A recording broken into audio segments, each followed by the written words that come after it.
Hello everybody, my name is Esmeralda Sanchez, but I go by Ruby. That's just what I've always been called. And I'm just gonna let you guys know that this speech probably won't be to the best of my abilities because I'm sick. I woke up with a sore throat and my face is kind of heavy. So the SDG goal that I chose was number 2, which is zero hunger. And I think that this is something that a lot of students can relate to, especially right now with benefits getting cut and we all get hungry. So just with a show of hands, who here does not have a meal plan?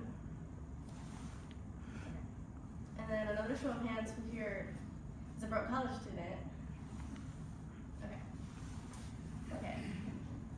Now imagine trying to study for finals with an empty stomach. You're exhausted, distracted, and stressed, not because of the exam, but because you skipped dinner to afford rent. Now here's the question. Which option would you choose? A week's worth of groceries or a required textbook?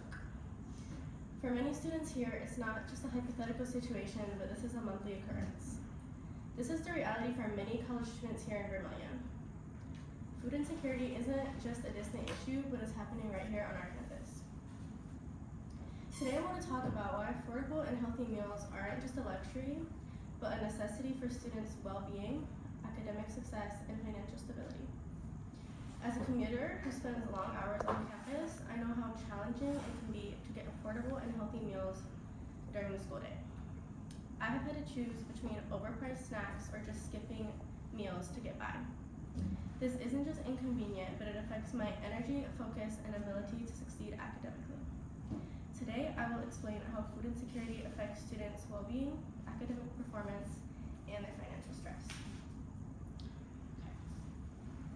One important benefit of addressing food insecurity in Vermilion is that it supports students' physical well-being by encouraging healthier eating habits.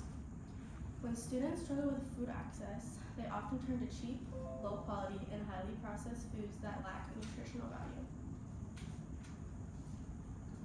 These choices are typically more affordable than nutritious options, but they come at a cost to health. Research shows that food-insecure students consume less fruits and vegetables than their food-secure peers. They are also more likely to skip meals like breakfast and rely on fast food, as well as buying overpriced sugary drinks, which could lead to poor nutrition and weight gain. By promoting food security, communities like Vermilion can help students avoid these harmful habits and improve their health. Now let's talk about how food insecurity affects students in the classroom. Here we have a comparison of GPA distribution for students by hunger status. It has students reported experiencing hunger and not experiencing hunger based on their grade point average.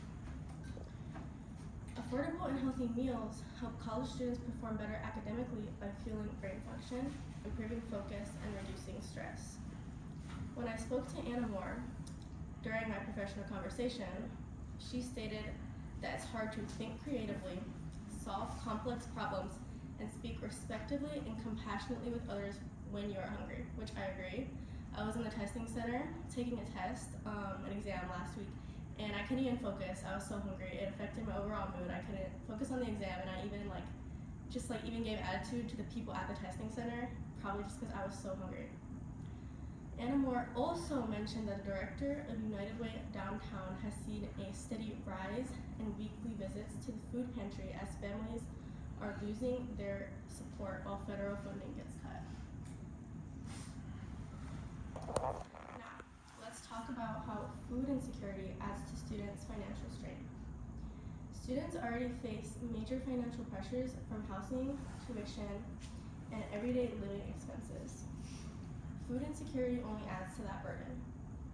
Many students report stretching their food supply between paychecks, skipping meals, or even selling plasma to get by, which a lot of people do that. According to Feeding America's Meal Gap Project, Clay County is one of the most underserved areas in South Dakota, with over 3,000 USD students estimated to experience food insecurity in the last year. I found this information on the Charlie's Cupboard website, where I also found that they are only open 2 days a week. Those 2 days a week are Tuesdays 4 to 6 and Fridays 3 to 5, which I just don't think is enough. There was a news report done in Chicago.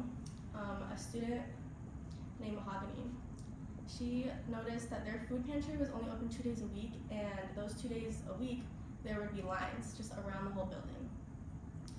They were able to spread the word about this food insecurity among the college students at Kennedy King College, and they were able to expand their food pantry hours to 5 days a week. In conclusion, ensuring access to affordable and healthy meals for college students in Vermillion is an important step towards a thriving academic community. By reducing food insecurity, students can maintain better physical health, achieve stronger academic outcomes, and experience a greater financial stability.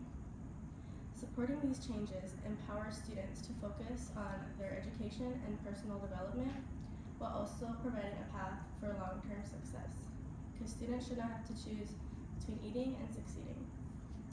Thank you.